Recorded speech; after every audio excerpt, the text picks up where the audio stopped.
Next, it is a device which converts chemical energy into electrical energy. It is a device which converts electrical energy into chemical energy. Second one, in this case, the redox reaction is spontaneous and it is responsible for the production of electrical energy. இது spontaneous reaction, அதனால reaction தன்னால நடக்குது. ஆனா இது வந்து நான் spontaneous. அது நான் ஸ்பான்டேனியஸா இருக்கிறனால நீ வந்து எனர்ஜியை கொடுத்து ரியாக்ஷன் பண்ண வைக்கிற. சரியா? Next, the two half cell are set up in a different containers. இது வந்து ப்ரிப்பரேஷன்ல நம்ம படிச்சிருப்போம்ல, ரெண்டு ஹாஃப் செல் தனித்தனியா இருக்கும். இங்க ஒரு எலக்ட்ரோட் வச்சிருப்பேன், இங்க ஒரு எலக்ட்ரோட் வச்சிருப்பேன், ரெண்டுத்தையும் கனெக்ட் பண்ணிருப்பேன் வயா சால்ட் பிரிட்ஜ். ஸோ அப்போ இங்க வந்து ரெண்டு கண்டெய்னர் யூஸ் பண்ணிருப்பேன். ஆனா இங்க அதான் ரியாக்ஷன் நடக்க போறது இல்லையே, நீ எதுக்கு ரெண்டு கண்டெய்னர் இருக்கணும்? ஸோ ஒரே கண்டெய்னர்ல வச்சுட்டு நீ எலக்ட்ரிசிட்டி பாஸ் பண்ணா போதும், the reaction will happen. The two half cells are set up in a different containers and are connected through salt bridge or porous partition. ஆனா இங்க both the electrodes are placed in the solution or molten electrolyte in the same container. So in the same container and a different container. Next, in the electrochemical cell, anode is negative, cathode is positive. இதெல்லாம் ஞாபகம் வச்சுக்கோ, சரியா? Next, in the electrolytic cell, இங்க anode is positive and cathode is negative. அப்படியே ரிவர்ஸ்ல இருக்கும், சரியா? நீ electrochemical cell ஞாபகம் வச்சுக்கோ, ஏன்னா electrochemical நிறைய கேட்பான், சரியா? இல்ல electrolytic ஞாபகம் வச்சுக்கோன்னா I'll give you some things, சரியா? நம்ம ப்ராடக்ட் ஆஃப் எலக்ட்ரோலிசிஸ் வரும்போது நம்ம படிப்போம். கேத்தோட்ல, சரியா, கேத்தோட்ல கேட்டையான போய் அட்டாச் பண்ணடா அப்படின்னு சொல்லுவோம் ப்ராடக்ட் ஆஃப் எலக்ட்ரோலிசிஸ்ல. அப்போ கேத்தோட்ல கேட்டையான் போகணும்னா it's supposed to be negative charge. So அப்போ எலக்ட்ரோலைட்டிக் செல்ல, சரியா, என்னோட cathode is negative charge and ஆனோட்ல ஆனியான போய் அட்டாச் பண்ண அப்படின்னு சொல்லுவேன், சரியா? So this is cation, this is anion. So அப்போ இது நெகட்டிவ் சார்ஜ் தான் அட்டாச் ஆகணும், அப்போ இது பாசிட்டிவ் சார்ஜா இருக்கும். That's why anode is positive and cathode is negative. ஏதாவது ஒண்ணு ஞாபகம் வச்சுட்டா இன்னொன்னுக்கு நீ ஆப்போசிட்டா எழுதிக்கலாம், சரியா? Oxidation occurs at negative potential, சரியா? இங்க ஆக்சிடேஷன் எங்க நடக்கும் அப்படின்னா நெகட்டிவ் பொட்டன்ஷியல், ஆனோட்ல தான் நடக்கும். ரெண்டுத்துலயும் ஆனோட்ல தான் நடக்கும், சரியா? ஆனா இங்க ஆனோட் வந்து நெகட்டிவா இருக்கு, அங்க ஆனோட் வந்து பாசிட்டிவா இருக்கு. சோ அதான் importance. Next, the electrons move from anode to cathode, சரியா? இங்க ஆனோட்ல இருந்து தான் கேத்தோடுக்கு மூவ் ஆகும். whereas இங்க the electrons are supplied via external battery and enter through cathode and come out through anode, சரியா? சோ நீ வந்து எக்ஸ்டர்னல் ஒரு பேட்டரி வச்சு தான் நீ கொடுத்திருக்க. சோ அது எங்க போகும்னா ஃபர்ஸ்ட் கேத்தோடுக்கு மூவ் ஆயிட்டு ஃபைனலா ஆனோடுக்குள்ள வரும், சரியா? So these are the differences between them. Next, electrochemical செல்ல பத்தி மட்டும் நல்லா டீடைலா பார்க்கலாம். அதுக்கு அடுத்து எலக்ட்ரோலைட்டிக் செல்ல தனியா பார்க்கலாம். இப்போதைக்கு உன்னோட எலக்ட்ரோகெமிக்கல் செல், சரியா? நம்ம 10th இருக்கும்போதே படிச்சிருக்கோம்.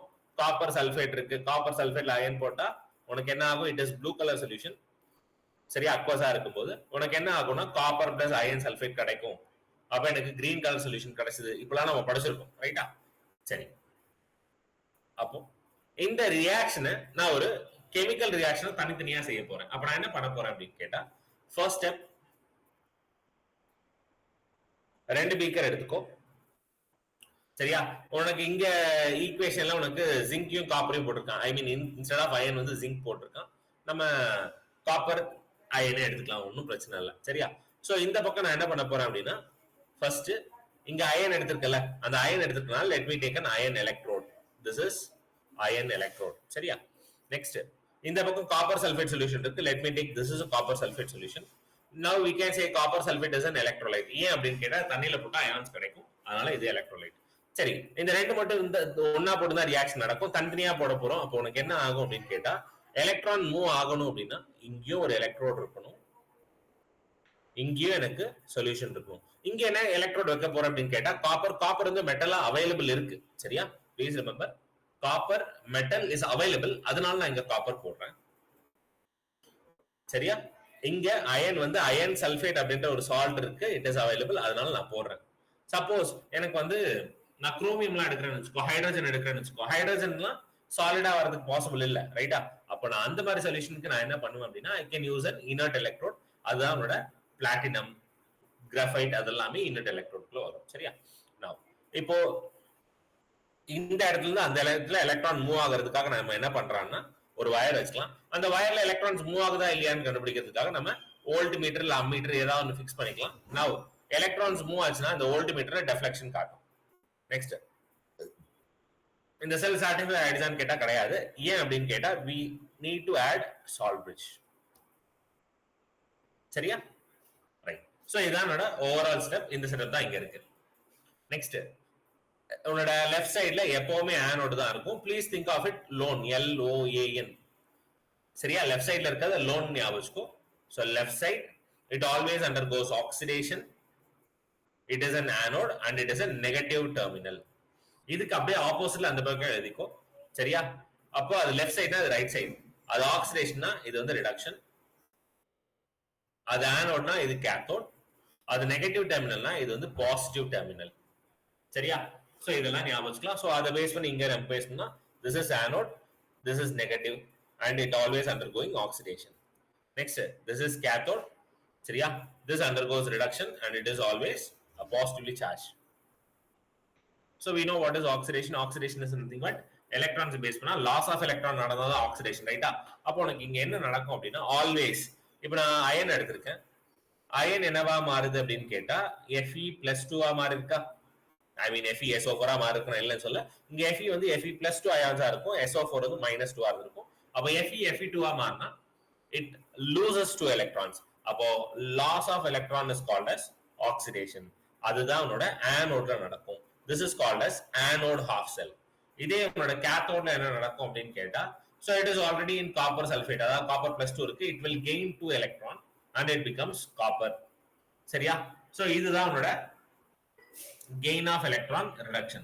so அப்போ எப்போவுமே please remember இந்த பக்கம் ஆக்சிடேஷன் தான் நடக்கும், loss of electrons. அப்போ எலக்ட்ரான்ஸ் என்ன ஆகுது, இங்க தான் ப்ரொடியூஸ் ஆகுது. அதனால தான் electrons moves from anode to cathode.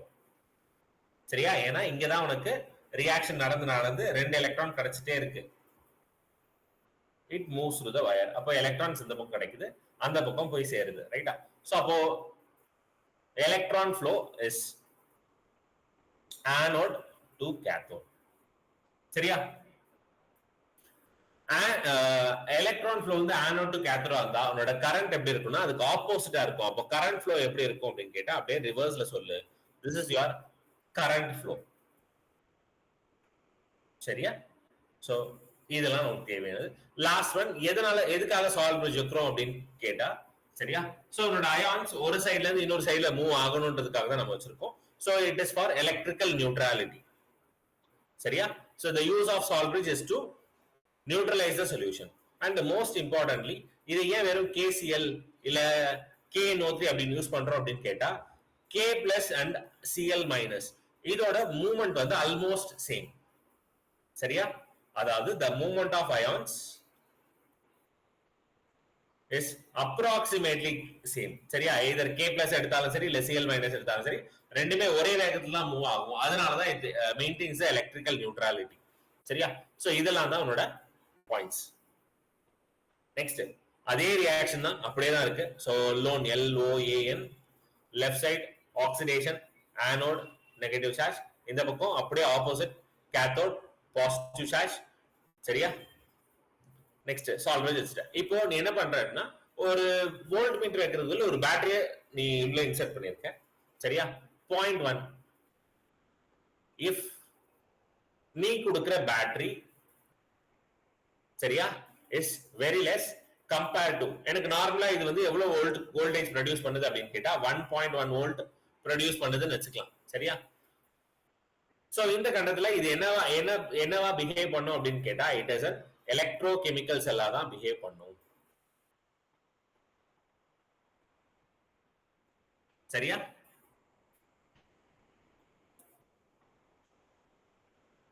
Second one, நீ கொடுக்க போற எனர்ஜி இஃப் உன்னோட எக்ஸ்டர்னல் which is பேட்டரி நம்ம சொல்லுவோம், அதுவும் 1.1க்கு ஈக்குவலண்டா இருக்கா. சரியா? அப்போ உனக்கு என்ன ஆகும்னா ரெண்டு சைட்லயும் உனக்கு ஒரு ஈக்குவலிபிரியம் சாட்டிஸ்பிகேஷன் வந்துரும். அப்போ உனக்கு எலக்ட்ரான் ஃப்ளோ ஆகுமான்னு கேட்டா நோ எலக்ட்ரான் ஃப்ளோ. இங்க எலக்ட்ரோகெமிக்கல் செல்னு சொல்லிட்டேன். அப்போ உன்னோட எலக்ட்ரான் எங்க அது மூவ் ஆயிருக்கும், ஆனோட் டு கேத்தோடுக்கு மூவ் ஆயிருக்கும். அதே மாதிரி உன்னோட கரண்ட், சரியா, அது வந்து அப்படியே ஆப்போசிட்டா, அப்போ கேத்தோட் டு ஆனோடுக்கு மூவ் ஆயிருக்கும் இன் திஸ் பிளேஸ். ஆனா இங்க உனக்கு என்னோட எக்ஸ்டர்னலும் என்னோட லைக் என்னோட செல் ப்ரொடியூஸ் பண்ற வோல்ட்டும் எக்ஸாக்டா சேமா இருக்கு. அப்போ எலக்ட்ரான்ஸ் ஃப்ளோ ஆகாது அண்ட் என்னோட ரியாக்ஷன் நடக்காது, இட் வில் ஸ்டாப். சரியா? ரைட், நல்லா ஞாபகம் வச்சுக்கோ. நான் இ செல் பத்தி தான் பேசிட்டு இருக்கேன். now E cell is equal to 0 எப்போ அப்படின்னா external வந்து நான் ஈக்குவலண்டா கொடுத்தா. நெக்ஸ்ட் மூணாவது if battery is greater than, சரியா, பேட்டரியில E external ஏதோ ஒன்று, it's greater than 1.1 volt, சரியா. இப்போ என்ன ஆயிடுச்சு, நீ வந்து வச்ச பேட்டரி அதோட வோல்டேஜ் ரொம்ப ரொம்ப அதிகமா இருக்கு than it produces. அப்ப என்ன நடக்கும் அப்படின்னு கேட்டா exact opposite, it becomes electrolytic cell, சரியா. சோ எலக்ட்ரோகெமிக்கல் செல்ல நீ எலக்ட்ரோலைட்டிக் செல்லா எப்படி மாத்த முடியும்? சிம்பிள், நீ எலக்ட்ரிசிட்டி அதிகமா கொடுத்தா எலக்ட்ரோலைட்டிக் செல்லா மாறிடும். சரி, இது எப்படி யோசிக்கலாம் அப்படின்னு கேட்டா திங்க் ஆஃப் இட், என்கிட்ட ஒரு பேட்டரி இருக்கு, சரியா. இந்த பேட்டரி நீ எத்தனை வாட்டி யூஸ் பண்ணலாம், எத்தனை வாட்டி வேணா யூஸ் பண்ணாலும் அது என்னவா இருக்கும்னா எலக்ட்ரோகெமிக்கல் செல்லா இருக்கும். அதாவது எனக்கு எனர்ஜி கொடுத்துட்டே இருக்கும், ரைட்டா. You can produce electricity and that can be use to some other equipments. ஆனா இதே எலக்ட்ரோகெமிக்கலை எலக்ட்ரோலைட்டிக்கா நீ எப்படி மாத்துவ அப்படின்னு கேட்டா it can be converted to electrolytic cell. எப்போ அப்படின்னு கேட்டா இதை நீ சார்ஜ் போடுவ, கரெக்டா.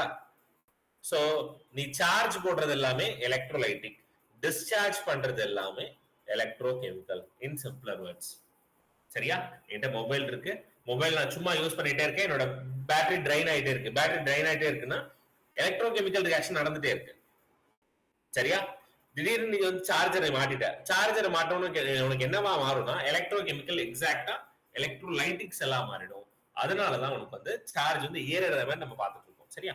So these are the things. அப்போ once again it can be concluded Daniel cellனா இப்போ ஜிங்க் காப்பர் கப்பல் வச்சு பேசினால அதுதான் Daniel cell. பாயிண்ட் 1, என்னோட எக்ஸ்டர்னல், சரியா, என்னோட நார்மல் வோல்டேஜோட கம்மியா இருந்தா இட் இஸ் எலக்ட்ரோகெமிக்கல் செல், சரியா. அப்போ உனக்கு என்ன ஆச்சு, நார்மல் எலக்ட்ரோகெமிக்கல்ல எலக்ட்ரான்ஸ் எந்த பக்கம் வந்து மூவ் ஆச்சு, from anode to cathode.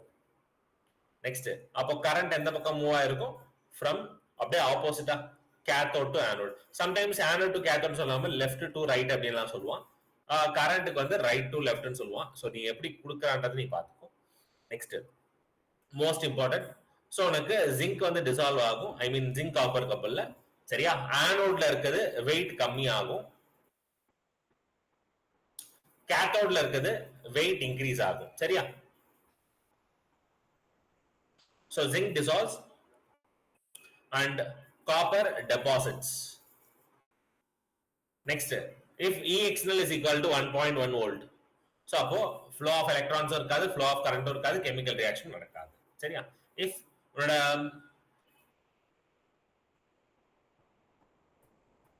E external is greater than 1.1 volt, நான் வந்து கிட்டத்தட்ட ஒரு 5 வோல்ட் கொடுக்குறேன், இல்ல 9 வோல்ட் பேட்டரியை நான் தூக்கி சொல்லி வைக்கிறேன், சரியா.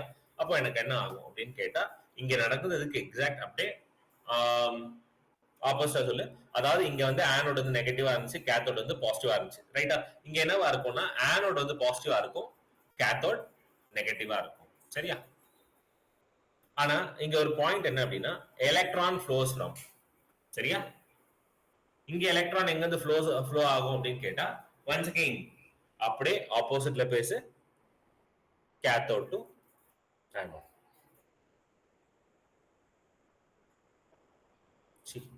இங்கே ஆனோட் டு கேத்தோட் தான், சரியா. இங்க காப்பர் டு ஜிங்க்னு கொடுத்திருக்கான்ல,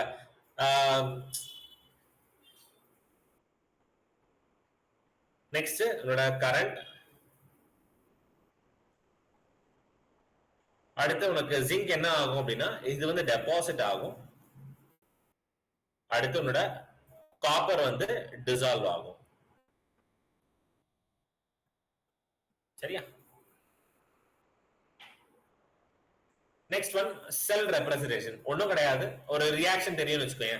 ஃபார் எக்ஸாம்பிள் என்னோட copper sulphate plus iron gives copper plus iron sulphate, இது என்னோட ரியாக்ஷன், ரைட்டா. இது வந்து நான் ரெண்டு தனித்தனியா பிரிச்சேன்னா உனக்கு என்ன ஆச்சு, அயன் வந்து அயன் சல்ஃபேட்டா மாறுச்சு, this is oxidation. Next reduction, சரியா. உன்னோட காப்பர் சல்ஃபேட் வந்து என்னவா மாறுச்சு, காப்பரா மாறுச்சு, சரியா. அப்ப நீ என்ன பண்ணணும் அப்படின்னு கேட்டா உன்னோட ஆக்சிடேஷனை ஃபர்ஸ்ட் எழுது, சரியா. ஆக்சிடேஷன் செல்ல ஃபர்ஸ்ட் எழுது. அதாவது Fe என்னவா மாறி இருக்கு, ஆரோ மார்க் பதில் ஒரு ஸ்லாஷ் போட்டுக்கோ. இது வந்து சாலிடா இருந்துச்சு, இந்த Fe என்னவா மாறுச்சுன்னா Fe+2 அயான்ஸா மாறுச்சு, சரி. Fe+2 அயான்ஸா மாறுச்சுன்னா அதோட கான்சன்ட்ரேஷன் எவ்வளவு இருக்குன்றது சொல்லணும் ஜெனரலா. லெட்ஸ் அஸ்யூம் அதுல 1 மோலார் இருக்கு, அக்வா சொல்யூஷனா இருக்குன்னு நம்ம வச்சுக்கலாம். சரியா? நெக்ஸ்ட் ஒரு டபுள் ஸ்லாஷ் போடணும். Double slash is called as salt bridge. Salt பிரிட்ஜை மென்ஷன் பண்றது தான் டபுள் ஸ்லாஷ் நம்ம போட போறோம். நெக்ஸ்ட் ரிடக்ஷன் எழுது, which is copper plus 2 becomes copper. சரியா? copper plus 2 once again 1 molar இருக்கு, it is aqueous solution. copper வந்து சாலிடா இருக்கு. ரைட்டா? சோ இதுதான் என்னோட செல் ரெப்ரசன்டேஷன். once again உங்களோட லோன் பேஸ் பண்ணி தான் எழுதணும். சரியா? Left side oxidation, anode, negative charge, அதை தான் நீ லெஃப்ட்ல எழுதிட்டு அதுக்கப்புறம் கேத்தோட்ல நடக்கிற ரியாக்ஷன் ரைட்ல எழுதணும். இன் பிட்வீன் டபுள் ஸ்லாஷ் போடணும், அது சால்ட் பிரிட்ஜ். சரியா? சரி, இப்போ ஒரு ஈக்குவேஷன் கொடுத்தா அந்த ஈக்குவேஷன் எப்படி ஐ மீன் இந்த செல் ரெப்ரசன்டேஷன் எப்படி ஈக்குவேஷனா மாத்துவேன்? சிம்பிள். இந்த காப்பர் பிளஸ் 2 இருக்கா, அதை இந்த பக்கம் போடு. ஸ்லாஷ் கொடுத்துருக்கான், அப்ப ஆரோ போட்டுட்டு அந்த பக்கம் போடு. Copper plus 2.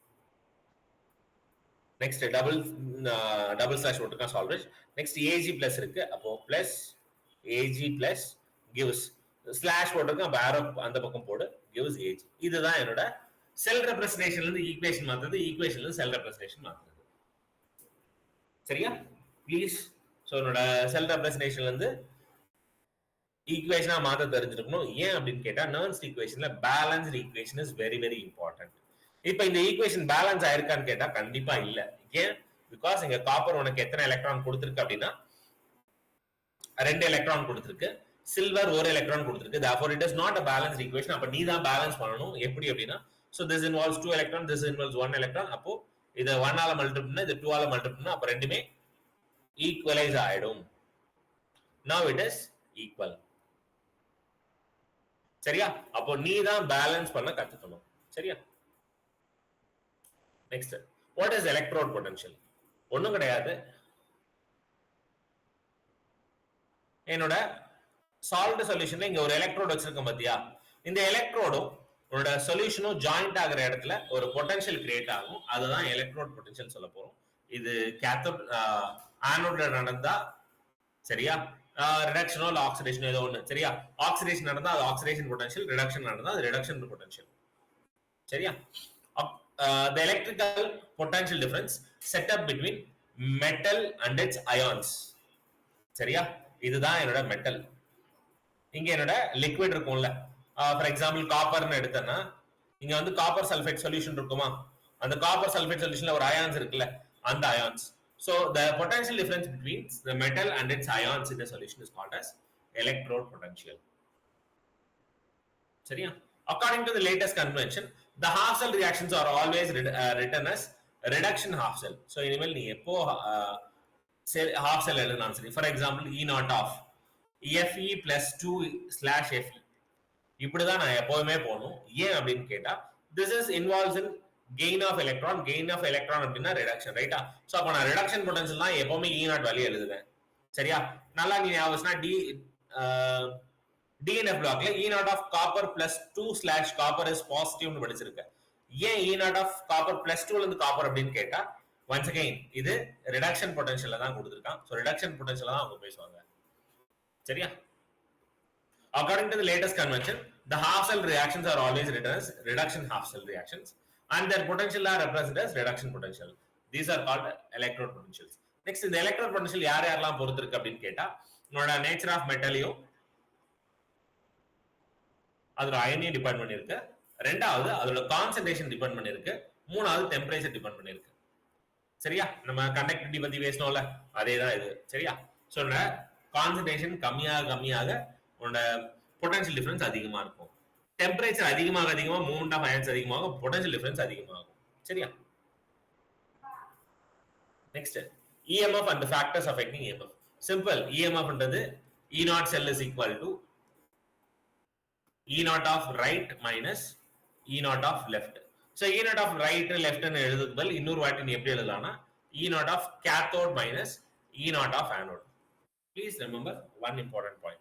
Suppose உன்னோட ஈக்குவேஷன்ல எது கேத்தோட் எது ஆனோட் மறந்து போயிடுச்சுன்னா ஒரே விஷயத்தை தேடு, எது இருக்கிறதுலே ஹையஸ்ட் வேல்யூவா இருக்கோ அதுதான் கேத்தோட், எது இருக்கிறதுலே லோயஸ்ட் வேல்யூவா இருக்கோ சரியா அதுதான் அவனோட ஆனோட். ரொம்ப சிம்பிள். சரியா? For example let me say that E naught of copper plus 2 slash copper இதுக்கு வந்து plus 0.34 இருக்கு வோல்டேஜ். அதே மாதிரி E naught of Zn plus 2 slash Zn இருக்கு. சரியா? இதோட வேல்யூ வந்து plus 0.76 எடுத்துக்கிறேன். சரியா? இப்போ what is my E naught cell? my E naught cell என்ன வருமா? எது cathode எது anode? yes, எது cathode எது anode? everyone?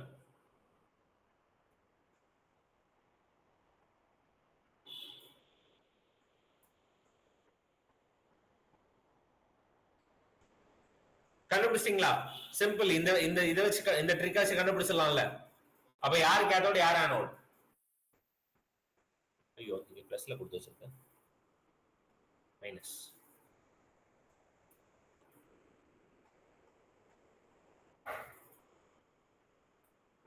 கண்டுபிடிச்சாச்சாடா? கண்டுபிடிச்சா சொல்லு. S Jayashree, Kavya, as with. எதுமா கேத்தோட் எது ஆனோட்? 0.34 கேத்தோட். பிளஸ் 0.34 அப்படின்றது உன்னோட கேத்தோட். ஆனோட் யாரு? -0.76. ஸோ அப்போ மைனஸ் ஆஃப் ஃபார்முலால மைனஸ் இருக்கு. -0.76 வோல்ட். சரியா? இந்த ரெண்டுத்தையும் ஈக்குவேட் பண்ணா நம்மளுக்கு 1.1 வோல்ட் கிடைக்கும். இதுதான் நம்ம வந்து ஸ்டார்டிங்ல டேனியல் செல்ல பார்த்தோம்ல 1.1 வோல்ட் எப்படி வந்துச்சு அப்படின்னு கேட்டா இப்படிதான் வந்துச்சு. சரியா? சோ அப்ப இஎம்எஃப் எப்படி டிஃபைன் பண்ணலாம் அப்படின்னு கேட்டா, சோ உங்களோட ஆக்சிடேஷன் பொட்டன்ஷியலுக்கும் ரிடக்ஷன் பொட்டன்ஷியலுக்கும் எங்க ஆக்சிடேஷன் நடக்குது எங்க ரிடக்ஷன் நடக்குது இந்த ரெண்டுத்தோட சம் அப் தான் உங்களோட டோட்டல் இஎம்எஃப். சரியா? the potential difference between two electrodes of the cell when either no or negligible current is allowed to flow in the circuit is called as EMF. சரியா? electromotive force. Next இஎம்எஃப்க்கும் potential டிஃபரன்ஸ்க்கு ஒரே ஒரு சின்ன point. So potential difference உனக்கு தெரியும், oxidation இல்லை reduction நடக்கும்போது அந்த மெட்டல்ஸுக்கும் அந்த மெட்டல் அயான்ஸுக்கும் நடுவில் இருக்க ரிலேஷன் தான் உங்களோட potential difference. It is difference of the electrode potential of two electrodes when the cell is sending current through the circuit. இது EMF னா the potential difference between the two electrodes when no current is flowing in the circuit. சரியா? in an open circuit. இது maximum voltage obtainable from the cell. அது it is less than the minimum voltage obtained from the cell. Next, the work calculated from EMF is the maximum work obtainable from the cell. So, this is the maximum work obtained from the cell. சரியா? The work calculated from potential difference is less than the maximum from the cell. It is responsible for the flow of steady current and it is not responsible. சரியா? General EMF பத்தி கேட்பா. So, EMF லைட்டா பார்த்து வச்சுக்கோ. Next, standard hydrogen electrode or we can say SHE. சரியா? Standard hydrogen electrode. சரியா? So standard hydrogen electrode எனக்கு வந்து எல்லா மாலிகுலுமே ஏதோ ஒரு கரண்ட் கொடுக்கும். சரியா? அப்ப என்னால எதுவுமே கண்டுபிடிக்க முடியாது. அப்ப நான் என்ன பண்றேன், அசியூமிங், சரியா, அசியூமிங் என்னோட ஹைட்ரஜன் எலக்ட்ரோட் இருக்கு பத்தியா, H2. சோ இது வந்து 0 வோல்டேஜ் நான் அசியூம் பண்றேன். இது அசியூம் பண்றதுனால நான் என்ன பண்ண முடியும் அப்படின்னா, ஹைட்ரஜன் கூட ரிலேட்டிவா மத்தவங்க எவ்வளவு தூரம் இருக்காங்க அப்படின்றத கண்டுபிடிக்கலாம். சரியா? சோ அப்போ ஹைட்ரஜன் கூட தான் நான் எல்லாத்தையும் ரிலேட் பண்ணி நான் கண்டுபிடிச்சிருக்கேன் மத்த எல்லா வேல்யூஸும். சரியா? அப்ப வேல்யூஸ் எப்படி கிடைச்சது, ஹைட்ரஜனை நான் 0ன்னு அசியூம் பண்ணிருக்கேன். அப்போ ஹைட்ரஜனோட அது எவ்வளவு அதிகம் எவ்வளவு கம்மி, அதிகமா இருந்தா பாசிட்டிவ், கம்மியா இருந்தா நெகட்டிவ், அதை பேஸ் பண்ணி தான் நம்ம இது பண்ணிருக்கோம். இதுதான் ஸ்டாண்டர்ட் ஹைட்ரஜன் எலக்ட்ரோட். சரியா? சோ அப்போ நீ ஹைட்ரஜன் எலக்ட்ரோட ப்ரிப்பேர் பண்ணும். சரி, ஹைட்ரஜன் எலக்ட்ரோட் எப்படி ப்ரிப்பேர் பண்றது? நார்மலா ஒரு வாட்டர் எடுத்துக்கலாம். இதுல ஹைட்ரஜனுக்கு தேவையான எலக்ட்ரோலைட் ஏதோ ஒன்று HCl எடுத்துக்கிறேன்னு வச்சுக்கோ. ஒரு HCl எடுத்துருக்கேன். நான் இங்க ஸ்டாண்டர்ட் மென்ஷன் பண்ணேன். ஸ்டாண்டர்ட் மென்ஷன்னா எனக்கு என்ன ஆகும் அப்படின்னு கேட்டா, அட் ஸ்டாண்டர்ட் டெம்பரேச்சர் பிரஷர், அதாவது டெம்பரேச்சர் வந்து 25 டிகிரி செல்சியஸ்ல தான் இருக்கணும் அண்ட் பிரஷர் வந்து 1 அட்மாஸ்பரிக் பிரஷர் தான் இருக்கணும்.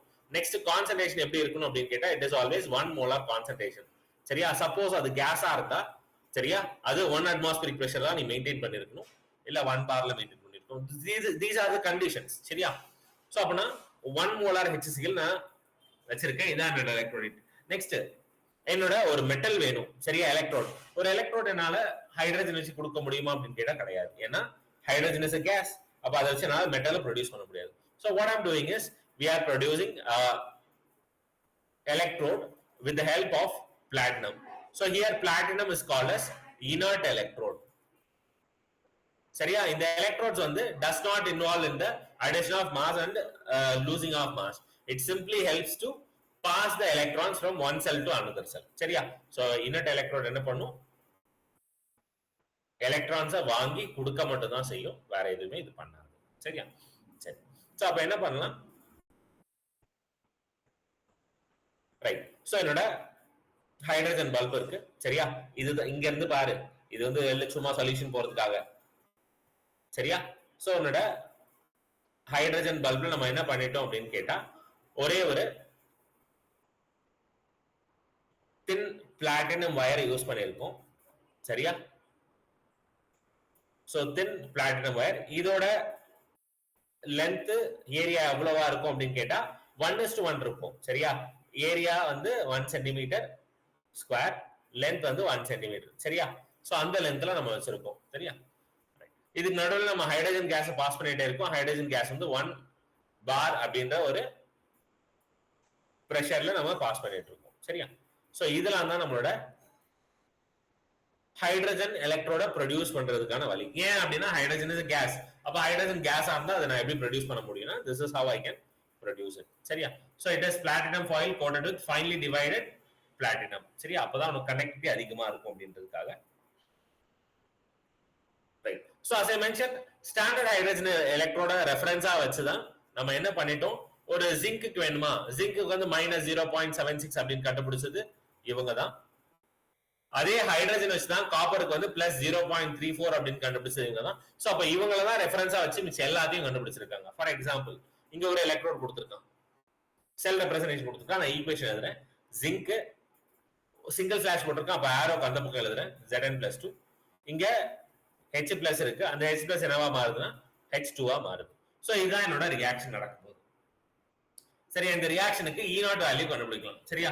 சோ அவங்க என்ன பண்ணா, the cell potential, அதாவது உன்னோட டோட்டல் E cell எவ்வளவு வருது அப்படின்னு கொடுத்தாங்கன்னா 0.76 வோல்டேஜ் வருது. இப்போ இதை வச்சு நான் என்ன கண்டுபிடிக்கணும், E0 of Zn+2/Zn நான் கண்டுபிடிக்கணும்.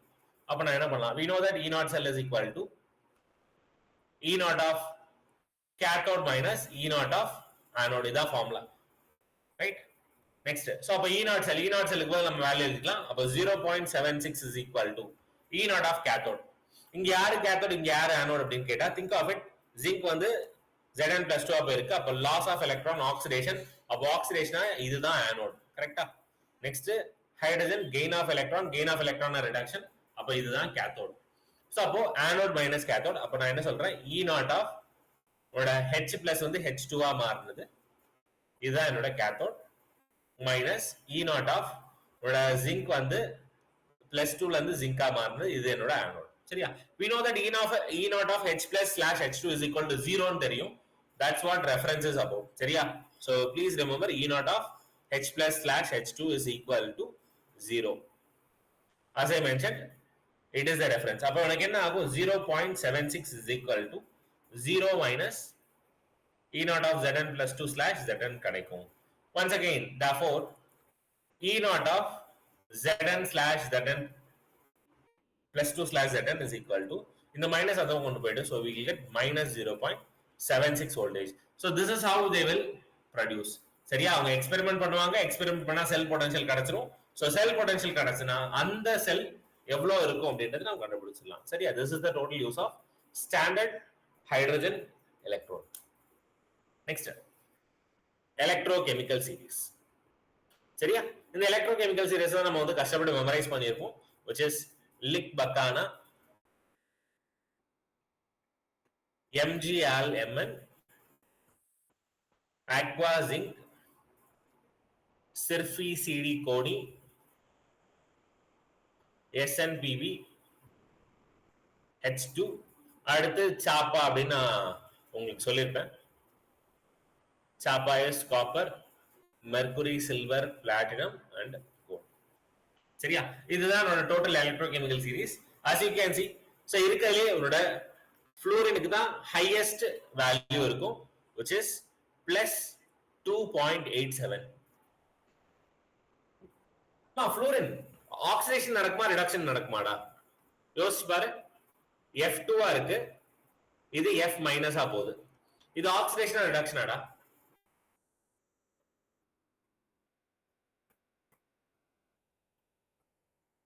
எஸ். ஃப்ளோரின் ரிடக்ஷன் சார்ஜ் எப்பவுமே இருக்காது. எஸ்மா கேட்கலாமா? இது ஆக்சிடேஷனா ரிடக்ஷனா? Reduction. It's a reduction. So இருக்கிறதுலே இது வேகமா ரிடக்ஷன் நடக்கும். ஏன் அப்படின்னா ஃப்ளோரின் வந்து ஒரு எலக்ட்ரான் வாங்கும்போது எக்கச்சக்கமான எனர்ஜி கொடுக்கும் அப்படின்னு நம்ம சொல்லுவோம். ரைட்டா? சோ இதோட E0 value E0 of Fe2/F minus is equal to plus 2.87 voltage. சரியா? ப்ளீஸ் ரிமெம்பர் இவருக்கு தான் இருக்கிறதுல ஹையஸ்ட் வேல்யூ இருக்கு. It is a undergoing reduction, therefore it is a best oxidizing agent அப்படின்னு சொல்லலாம். ஞாபகம் இருக்கா? நம்ம 10th படிச்சுப்போம் ரெடாக்ஸ் ரியாக்ஷன்ல யார் ரிடக்ஷன் நடக்கறாங்களோ that is a good oxidizing agent, யார் ஆக்சிடேஷன் நடக்கறாங்களோ that is a good reducing agent அப்படின்னு படிச்சிருப்போம். சோ அப்போ நான் ஃப்ளோரின் பத்தி பேசலாம். So fluorine it undergoes oxidation very easily, therefore it is a good reducing agent, oxidizing agent. சரியா? அப்ப மேல இருக்கிறது எல்லாமே strong oxidizing agent, இங்க இருக்கிற எல்லாரும். சரி, நெக்ஸ்ட் போலாம். அடுத்து சோ லித்தியம் இருக்கிறதுலே இவங்களுக்கு தான் Li பிளஸ்ல இருந்து Li மாறுது. ஒன்ஸ் அகைன் இதுவும் கெயின் ஆஃப் எலக்ட்ரான் தான், ரிடக்ஷன் தான். ஆனா E0 வேல்யூ எப்படி இருக்குன்னா இருக்கிறதுலே லோயஸ்ட் E0 வேல்யூ இருக்கு. ஏன் அப்படின்னு கேட்டா this Li plus is already stable. ஒரு ஸ்டேபிள் மாலிகுல நீ எக்ஸ்ட்ரா ஒரு எலக்ட்ரான் கொடுக்கறதுன்றது லிட்டரலி அன்ஸ்டேபிள். சரியா? அப்போ அது ஆல்ரெடி ஸ்டேபிள் ஸ்டேட்டை விட்டு ஒரு அன்ஸ்டேபிள் ஸ்டேட்டுக்கு வரணும் அப்படின்னா நீ தான் நிறைய எனர்ஜி கொடுக்கணும். அதனாலதான் E0 வேல்யூ நெகட்டிவ்ல இருக்கு. சரியா? therefore அப்போ இது ஈஸியா ஒரு எலக்ட்ரான் லூஸ் பண்ணிட்டு வரது தான் ட்ரை பண்ணும். சரியா? அப்போ இந்த ரியாக்ஷனை விட ஆப்போசிட் ரியாக்ஷன்ஸ் ஆர் மோர் ஃபாஸ்ட்லி அக்கர்ஸ். அப்போ லித்தியம் வந்து லித்தியம் பிளஸ்ஸா மாறுறதா ரொம்ப ஃபாஸ்ட். அப்போ லித்தியம் பிளஸ்ஸா மாறுது அப்படின்னா இட் இஸ் an oxidation. அப்போ it is a good reducing agent. கரெக்டா? so that's why lithium is the strongest reducing agent and the value is minus 3.05 voltage. சரியா? எல்லாமே ரிடக்ஷன் பொட்டன்ஷியல் தான் கொடுத்திருப்பான். சரியா? நல்லா ஞாபகம் வச்சுக்கோ. E0 வேல்யூ பாசிட்டிவ்ல கொடுத்திருக்கான் அப்படின்னா something 2.87 கொடுத்திருந்தோமா, பாசிட்டிவ்ல கொடுத்திருக்கானா it undergoes reduction very easily and therefore it is a good oxidizing agent.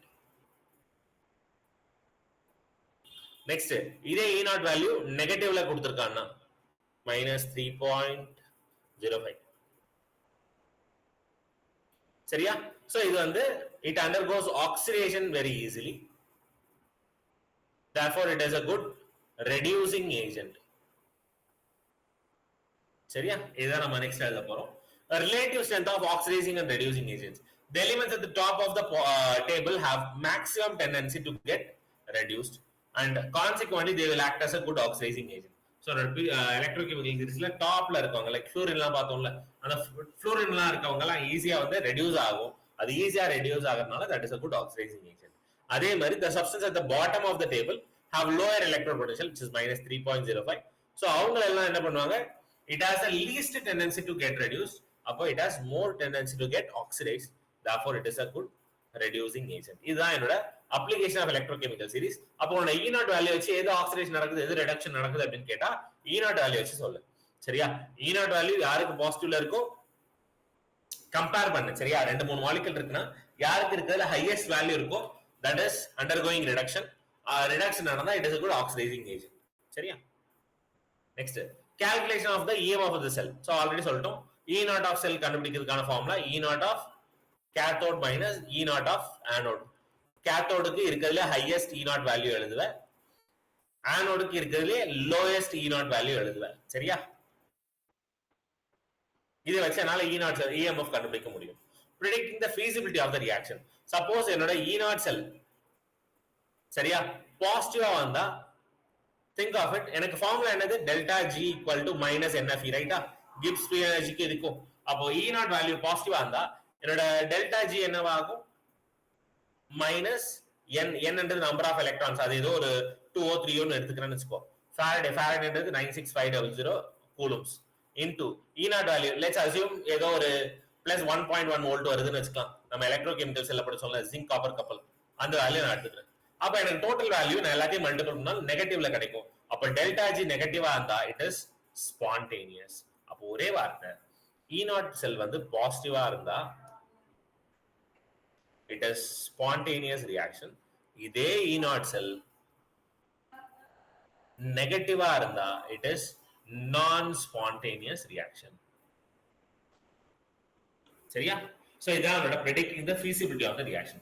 ஒரு reaction நடக்குமா நடக்காதா அப்படின்னு கேட்டா E naught value பாசிட்டிவா இருந்தா that is a spontaneous reaction. இதே E naught value நெகட்டிவா இருந்தா it is a non spontaneous reaction. சரியா? அடுத்து to predict whether a metal can liberate hydrogen from acids or not. So இப்போ நான் வந்து ஜெனரலா நம்ம படிச்சிருப்போம் ரைட்டா, ஜிங்க் பிளஸ் HCl அப்படின்னு போட்டா எனக்கு ZnCl2 கிடைக்கும் பிளஸ் ஹைட்ரஜன் கேஸ் கிடைக்கும். ஆனா எலக்ட்ரோகெமிக்கல் சீரிஸ்ல படிச்ச ஞாபகம் இருக்கா? அதாவது H2க்கு அடுத்து நான் ஒரு சாப்பான் எழுத பத்தியா, H2க்கு மேலதான் ஜிங்க் இருக்கும். சோ H2க்கு எலக்ட்ரோகெமிக்கல் சீரிஸ் படி ஹைட்ரஜனுக்கு மேல இருக்கவங்க எல்லாருமே it can liberate hydrogen case. இதே H2க்கு கீழே இருக்கவங்க it does not liberate hydrogen case. இதுதான் உங்களோட பாயிண்ட். அப்போ E naught வேல்யூ யார் யாருக்கெல்லாம் பாசிட்டிவ் வேல்யூ இருக்கோ they cannot liberate hydrogen gas. For example என்னோட HCl ல காப்பர் போடுறேன், ரியாக்ஷன் நடக்குமா நடக்காதான்னு கேட்டா ரியாக்ஷன் will never happens. ரைட்டா? ஐ மீன் உனக்கு வந்து ஹைட்ரஜன் கேஸ் உனக்கு கண்டிப்பா கிடைக்காது. நம்ம காப்பருக்கு மட்டும் இல்ல, காப்பர் சில்வர் கோல்டு எதுவுமே கிடைக்காதுன்னு நம்ம ஒரு வார்த்தை சொல்லியிருக்கோம். ரீசன் என்ன அப்படின்னு கேட்டா தே ஆர் நோபல் மெட்டல்ஸ். அதாவது நீ வந்து அவனோட அக்வாரேஜியா போட்டாதான் இதை வந்து ரியாக்ஷனே பண்ண வைக்க முடியும். நார்மல் ஆசிட்லாம் ரியாக்ட் பண்ண முடியாதுன்னு ஒரு வார்த்தை நம்ம படிச்சிருக்கோம் 10th ரைட்டா? சோ அதே தான் நான் இங்க சொல்றேன். சோ அதோட copper, mercury, silver, platinum, gold, அந்த ஃப்ளூரின், குளோரின், புரோமின், அயடன் அதெல்லாம் ஹைட்ரஜன் கேஸை லிபரேட் பண்ணாது. சரியா? Next Nernst equation. You know the formula, it's simple. சரியா? அப்போ ஒரு ஈக்குவேஷன் இருக்குன்னு வச்சுக்கோ, நான் செல் ரெப்ரசன்டேஷன் கொடுக்குறேன். Zn slash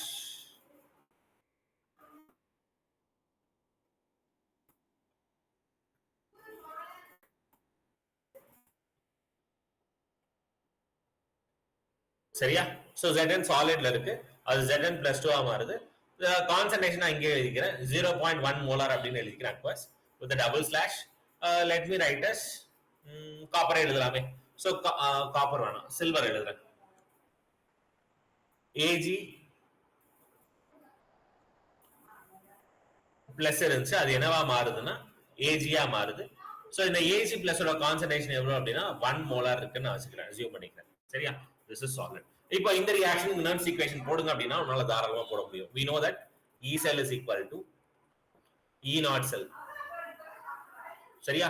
so E naught value நான் உனக்கு கொடுத்திருக்கேன். E naught of Zn plus 2 slash Zn is equal to minus 0.76 voltage எனக்கு தெரியும். அதே மாதிரி E naught of Ag plus slash Ag இதோட வேல்யூ எவ்வளவுன்னா தெரியல, ஒரு வாட்டி நம்ம செக் பண்ணிக்கலாம். சில்வர் Ag plus 2 Ag இதோட வேல்யூ எவ்வளவு அப்படின்னு கேட்டா it is plus 0.80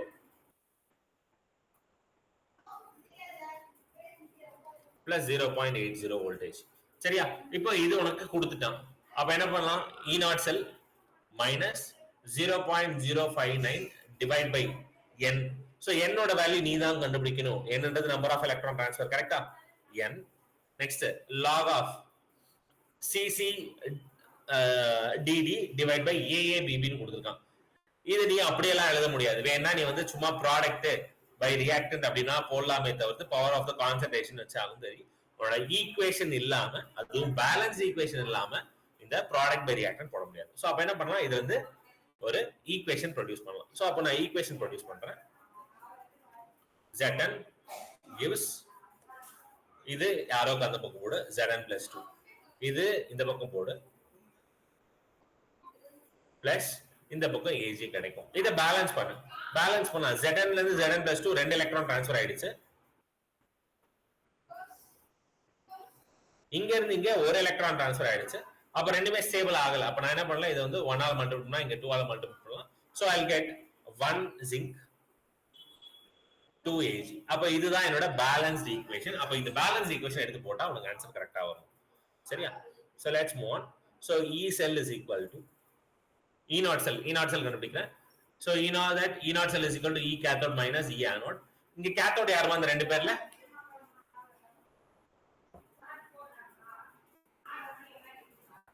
Come on. Anode யாரு, cathode யாரு?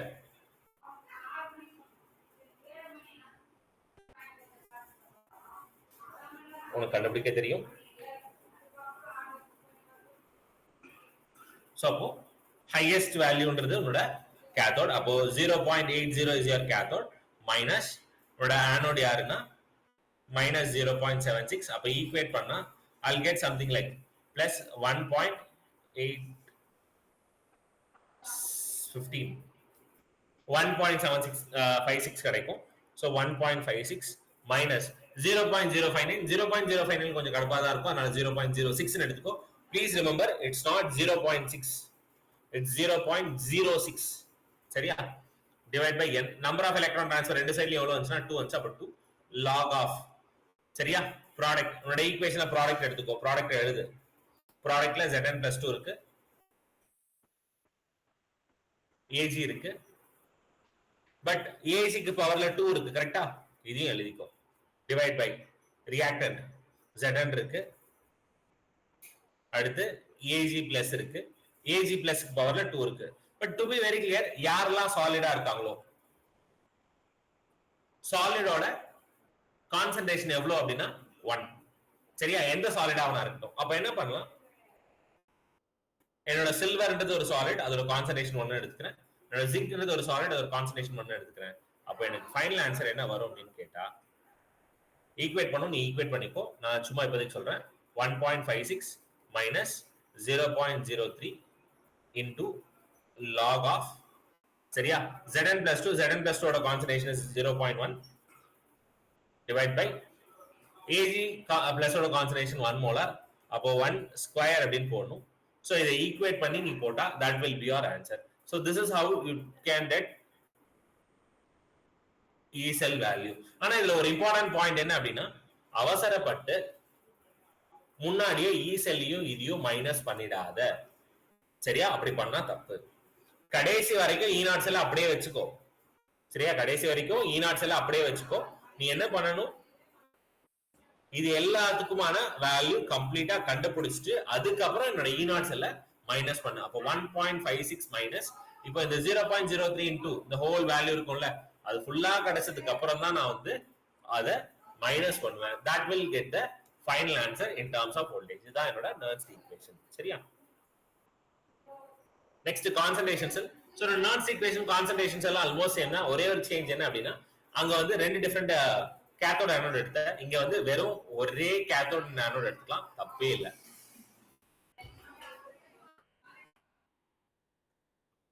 சரி, ரெண்டுமே ஒரே எடுத்தா அப்ப உனக்கு ரியாக்ஷன் நடக்குமான்னு கேட்டா கண்டிப்பா நடக்கும். ஆனா யாரை பொறுத்து இருக்கு அப்படின்னு கேட்டா, நீ எடுத்திருக்க கான்சன்ட்ரேஷன் பொறுத்து. சரியா? we know that கான்சன்ட்ரேஷன் கம்மியாக கண்டக்டிவிட்டி அதிகமா இருக்கும் கண்டுபிடிச்சிருக்க. அப்போ யார் வந்து உன்னோட ஆக்சிடேஷனா இருக்காங்களோ அவங்க வந்து லெஸ் கான்சன்ட்ரேஷனா இருக்கணும். யார் வந்து ரிடக்ஷன்ல இருக்காங்களோ, சரியா, அவங்க வந்து மோர் கான்சன்ட்ரேஷன்ல இருக்கணும். இப்படி இருந்தா அது நடக்கும். சரியா? therefore they have mentioned if obviously EMF to be positive, concentration of C2 ன்றது இது must be greater than concentration of C1. சரியா? concentration of C2 must be greater than concentration of C1. இப்படி நீ எடுத்தனா கண்டிப்பா உன்னோட E naught வேல்யூ பாசிட்டிவ்ல தான் வரும் according to Nernst equation. சரியா? சோ அதுக்கு நான் சும்மா ஒரே ஒரு எக்ஸாம்பிள் எடுத்துக்கேன். ZnSO4 ZnSO4 இது 0.01, இது வந்து 0.1. சரியா? அப்போ என்ன ஆச்சு, 0.059 divide by n log of E naught cell. சரியா? E naught வந்து cathode minus E naught of anode, ரெண்டுமே ஒரே வேல்யூ தானே, அப்போ 0 ஆயிடும். சோ அப்போ E naughtலாம் எதுவும் வராது.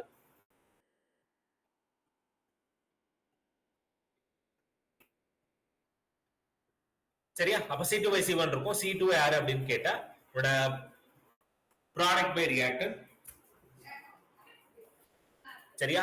இது 0.1 டிவைட் பை இது 0.01 ஈக்குவேட் பண்ணா you will get some answer. So அப்போ கண்டிப்பா E நாட் வேல்யூ பாசிட்டிவ்ல உனக்கு கிடைக்கும். சோ இதான் அவனோட கான்சன்ட்ரேஷன் செல். நெக்ஸ்ட் நான் equilibrium versus equilibrium concept. Once again equilibrium. So K அப்படின்றது ஈக்குலிபிரியம் அப்படின்னு சொல்லுவோம். சோ ஈக்குலிபிரியம் ஆயிடுச்சுன்னா உன்னோட E cell will be 0. Please remember. சரியா? E செல்லுக்கும் E நாட் செல்லுக்கும் ஒரு டிஃபரன்ஸ் இருக்கு. அது என்ன அப்படின்னு கேட்டா E cell at any concentration. நீ எந்த கான்சன்ட்ரேஷன் எடுத்துக்கலாம். இப்போ இதுக்கு முன்னாடி எல்லாம் படிச்சிருக்க பத்தியா, இங்க வேற ஒரு கான்சன்ட்ரேஷன், இங்க வேற ஒரு கான்சன்ட்ரேஷன், இதெல்லாம் E cell.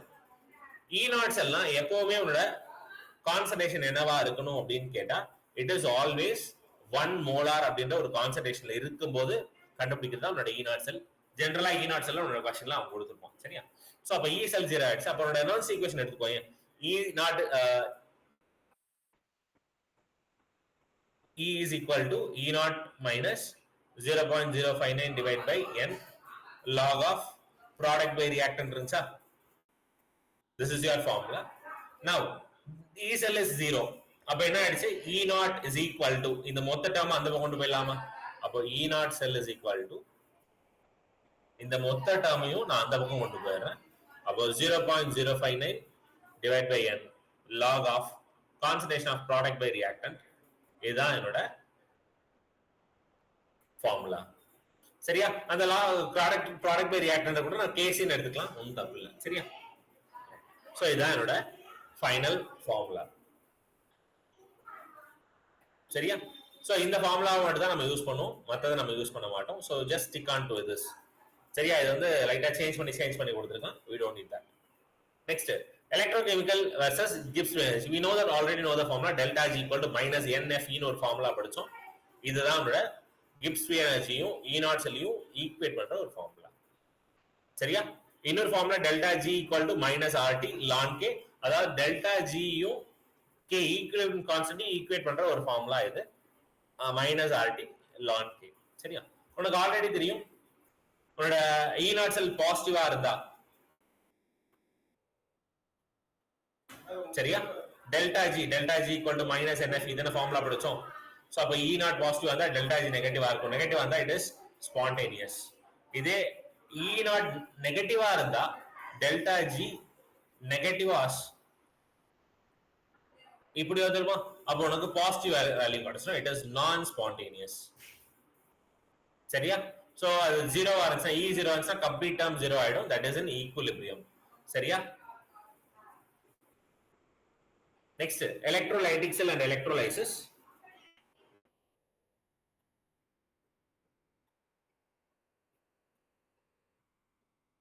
So electrolysis இங்க நீங்க ஞாபகம் வச்சுக்க வேண்டியது என்ன அப்படின்னு கேட்டா உன்னோட கேத்தோட்ல யார் போய் அட்டாச் ஆவாங்கன்னு கேட்டா கேட்டையான் அட்டாச் ஆவாங்க.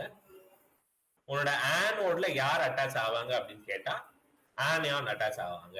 This is for remembering. சரியா? So cathode cation போய் அட்டாச் ஆகணும்னா cathode is supposed to be negatively charged. Anode anion attach ஆகணும்னா it's supposed to be positive charge. சரியா? Right. For example NaCl இருக்கு. NaCl electrolysis பண்ற உனக்கு என்ன தெரியும்? தண்ணியில போட்டா Na+ கிடைக்கும், Cl- கிடைக்கும். அப்போ உன்னோட ஆனோட்ல யாரு கேத்தோட்ல யார் வருவான்னு கேட்டா உன்னோட ஆனோட்ல ஆனியான் which is Cl2 கேஸா வரும். உன்னோட கேத்தோட்ல யார் வருவாங்க அப்படின்னு கேட்டா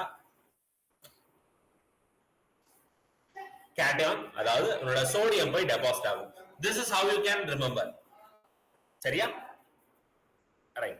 Electrolysis is a process of decomposition of an electrolyte by a passage of electricity through an aqueous solution or molten state of electric current. சரியா? So என்னோட சாலிட்ல இல்ல aqueous solution நான் எலக்ட்ரிசிட்டி பாஸ் பண்றேன். எலக்ட்ரிசிட்டி பாஸ் பண்றனால எனக்கு decompose ஆகுது. இதுதான் electrolysis. Faraday's first law of electrolysis. ரொம்ப simple. W is directly proportional to Q. நான் எவ்வளவுக்கு எவ்வளவு கரண்ட்க்கு பாஸ் பண்றனோ அவ்வளவுக்கு அவ்வளவு வெயிட் டெபாசிட் ஆகும். இவ்வளவுதான். சரியா? W is directly proportional to Q அப்படின்றது quantity of electricity அப்படின்னு எடுத்துக்கலாம். இந்த quantity of electricity நான் வேற எப்படி எடுத்துக்கலாம் அப்படின்னா current into time. இதுதான் quantity of electricity. அப்போ W is equal to I into T. I னா current, T னா time. சரியா? டைம் மேக்ஸிமம் செகண்ட்ஸ்ல கொடு. சரி, எல்லா மெட்டலும் ஒரே அளவுக்கு தான் வெயிட் தருமா அப்படின்னு கேட்டா நோ. அப்போ ஒரு மெட்டலுக்கும் ஒரு வெயிட் தரும்ல, அந்த வெயிட் எவ்வளவு அப்படின்னு கண்டுபிடிக்கணும்னா W is equal to the proportionality remove பண்ணிட்டு we are using proportionality concept which is called as Z. So this is electrochemical equivalent அப்படின்னு சொல்லுவாங்க.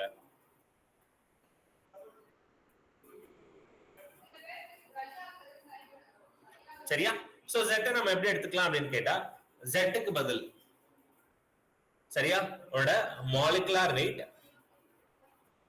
divide by number of electron transfer. For example எனக்கு Na+ இருக்கு. அப்ப Na+ Na வா மாறதுக்கு எத்தனை electron தேவைப்பட்டிருக்கும்? அப்ப N is equal to 1. சரியா? So அப்ப N into Faraday. Faraday உங்களுக்கு தெரியும் Faraday is nothing but 96500 coulombs. சரியா? into IT. இதுதான் என்னோட ஃபார்முலா. சரியா? சோ இதனோட இன்டர்மீடியேட் ஃபார்முலா இதுதான் என்னோட ஃபைனல் ஃபார்முலா. நிறைய क्वेश्चनல நான் இதுதான் யூஸ் பண்ணுவேன். The amount of any substance deposited or liberated at any electrode is directly proportional to the quantity of electricity passed through the electrolyte. இதுதான் ஃபார்முலா. சரியா?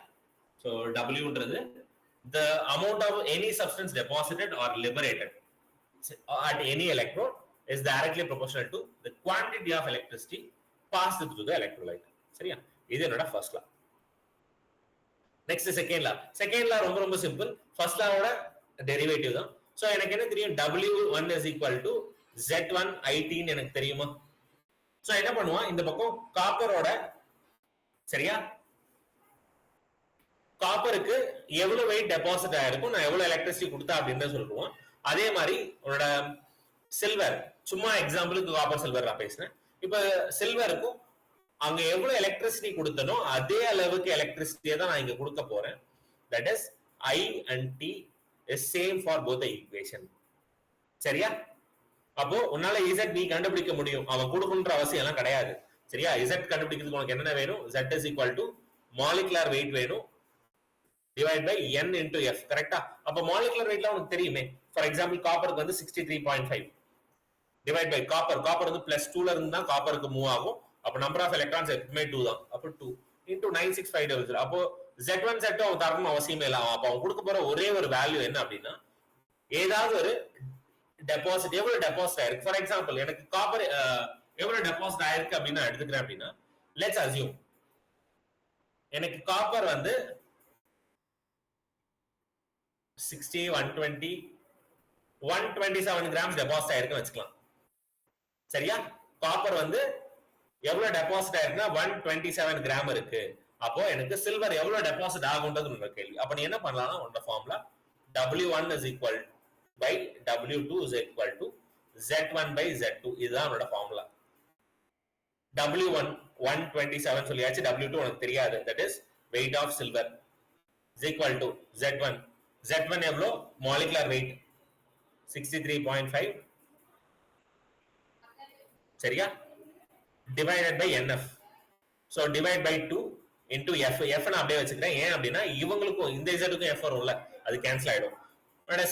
சில்வருக்கு நான் 108 எடுத்துக்கிறேன். 108 டிவைட் பை AG. எப்பவுமே AG +1 இருந்தா AG ஆ மாறும். அப்ப நம்பர் ஆஃப் எலக்ட்ரான் டிரான்ஸ்ஃபர் வந்து 1. அப்போ divide by 1 F.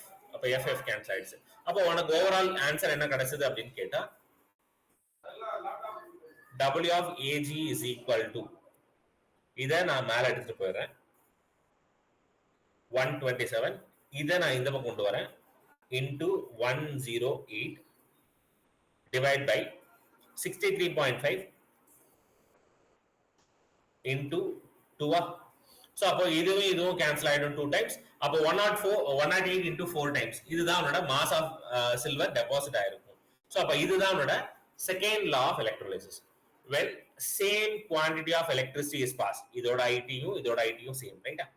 through the two different electrolytic solution connected in a series. இந்த ரெண்டு எலக்ட்ரோலைட்டையும் நான் சீரிஸ்ல கனெக்ட் பண்ணிருக்கேன். அப்போ the weight of the substance produced at the electrodes is directly proportional to electrochemical equivalent. சரியா? So அதனால தான் W1 divided by W2 is equal to Z1 by Z2. இதான் என்னோட ஃபார்முலா. சரியா? Right. And last one, product of electrolysis as I mentioned இப்போ NaCl இருக்கு. NaCl நான் மோல்டன்ல எடுத்துக்கிறேன். மோல்டன்ல எடுத்தா வெறும் சோடியமும் வெறும் குளோரின் மட்டும் தான் இருக்கு. அப்ப Na+Cl-. அப்போ என்னோட கேட்டையான் எங்க போகும் அப்படின்னு கேட்டா கேத்தோட்ல போய் அட்டாச் ஆகும். என்னோட ஆனியான் எங்க போய் அட்டாச் ஆகும்? ஆனோட்ல போய் அட்டாச் ஆகும். இது மோல்டன். ஆனா அக்வஸ் எடுத்துக்கும் போது சரியா, அக்வஸ் அப்படின்றது வாட்டர் அட்டாச்மெண்ட். இப்போ NaCl அக்வஸ் சொல்லும் போது உனக்கு என்ன ஆச்சு? வாட்டர் இருக்கு. அப்போ உனக்கு Na+ மட்டும் இல்ல, உன்னோட H+ இருக்கு. Cl- மட்டும் இல்ல, உன்னோட OH- இருக்கு. Now you have a competition between them. சரியா, யாரு வேகமா எலக்ட்ரான் வாங்குவாங்க கொடுப்பாங்க அப்படின்ற ஒரு காம்படிஷன். சரியா, சிம்பிள்.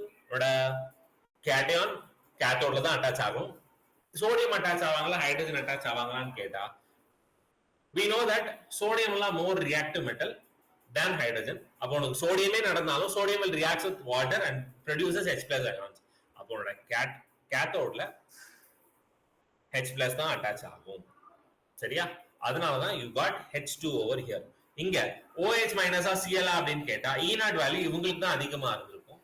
சரியா, ஐ மீன் நெகட்டிவ்ல அதிகமா இருந்திருக்கும். அப்போ Cl தான் டெபாசிட் ஆயிருப்பாங்க. அப்போ உன்னோட குளோரின். சோ அப்போ இங்க காம்படிஷன் வரும்போது யாரோட வேல்யூ வச்சு பார்ப்போம்னா உன்னோட E0 வேல்யூஸ் வச்சு தான் நம்ம வந்து யார் போய் டெபாசிட் ஆக போறாங்கன்றதை கண்டுபிடிக்க முடியும். சரியா, I have given you some examples. சரியா, யாரெல்லாம் மோல்டன் ஸ்டேட்ல இருக்காங்களோ அவங்களாம் நீ யோசிக்கணும் அவசியம் இல்லை. காப்பர் குளோரைட், அப்போ காப்பர் போய் அட்டாச் ஆயிடுச்சு, குளோரின் போய் அட்டாச் ஆயிடுச்சு. அக்வஸ். சரியா, நீங்க நல்லா ஞாபகம் வச்சுக்கோ, இந்த சாப்பான்னு ஒண்ணு படிச்சோம் ஞாபகம் இருக்கா? சோ இந்த சாப்பாலாம் ஹைட்ரஜனோட லெஸ் ரியாக்டிவ் தானே. அப்போ இந்த copper, mercury, silver, platinum, gold இவங்க எல்லாம் யார் இருந்தாலும் சரி அவங்க அக்வஸா இருந்தாலும் அதே மெட்டல் தான் வரும். சரியா, ஃபார் எக்ஸாம்பிள் இங்க காப்பர் சல்ஃபேட் அக்வஸ்ல இருக்கு.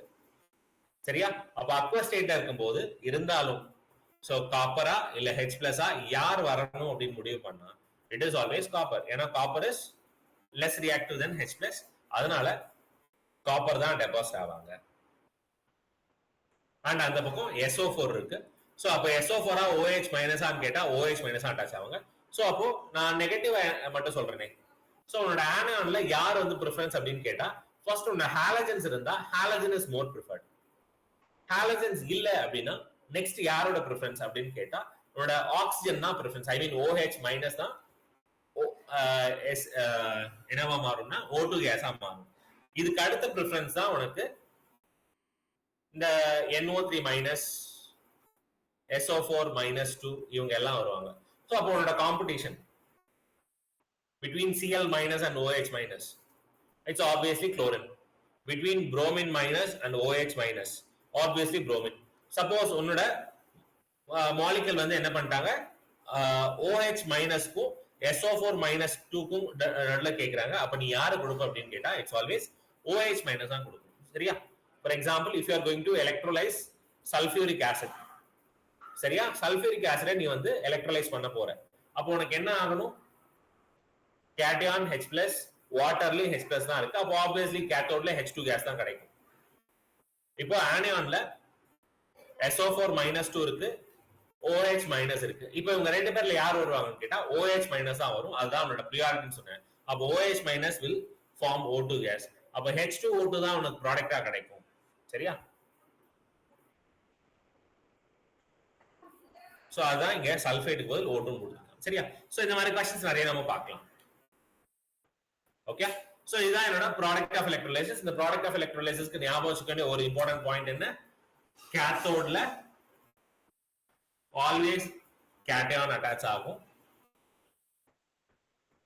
ஆனோட்ல ஆல்வேஸ் ஆனியான் அட்டாச் ஆகும். ரெண்டாவது பாயிண்ட், நெகட்டிவ்ல யாரு ஃபர்ஸ்ட் அட்டாச் ஆவாங்கன்னு கேட்டா always the priority halogens will be attached very faster. அது அடுத்து OH- O2 போவாங்க. அதுக்கு அடுத்து யார் லீஸ்ட் ரியாக்டிவ் அப்படின்னு கேட்டா சல்ஃபேட்லாம் உன்னோட லீஸ்ட் ரியாக்டிவ். சரியா, அதே மாதிரி உன்னோட கேட்டையான்ல யார் வந்து வேகமா அட்டாச் ஆவாங்கன்னு கேட்டா இந்த காப்பர், சில்வர், கோல்டு இவங்கெல்லாம் இருக்காங்க பத்தியா, இவங்களா தான் இருப்பாங்க. இவங்க வரல அப்படின்னு பட்சத்தில் you can think of H+ வந்து H2 கேஸா கொடுப்பாங்கல்ல, அதுவா வரலாம். அப்படி இல்லைனா தான் மற்ற எல்லா மெட்டல்ஸும் வரும் in terms of molten state. சரியா, காம்படிஷன் இல்லை அப்படின்னு கேட்டா அது தவிர்த்து இருக்க எல்லா ரியாக்டிவ் மெட்டலும் வரும். சரியா? This is the series. Now with this, today concept is over. If you have any doubts, we'll speak now. If you have doubts, we'll speak. If no doubts, yes. Thank you. Have a nice day.